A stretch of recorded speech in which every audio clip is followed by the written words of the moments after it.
Ok, se pravi, ko končaš šolanje, kje vse se lahko zaposliš? Ja, lahko se zaposliš v proizvodnji avtomobilske industrije, elektronike, pametnih izdelkov ali pa se lahko preusmeriš v zdravstvo, kjer razvijaš medicinske naprave.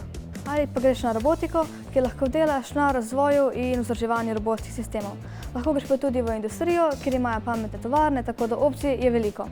Torej, če prevrtimo čez 5 do 10 let naprej, kje vidite svojo poklicno prihodnost? Ja, jaz se vidim v razvoju avtomobilistične industrije, ker me avti res zanimajo že od malih nog. Jaz pa kar nasplošno na mehатroniko, bolj posebno pa v robotiko. Vidim, da je možnosti res veliko. Dajte mi samo še to povedati, ali se v šoli dejansko naučijo upravljati tega robota? Ja, res, ja.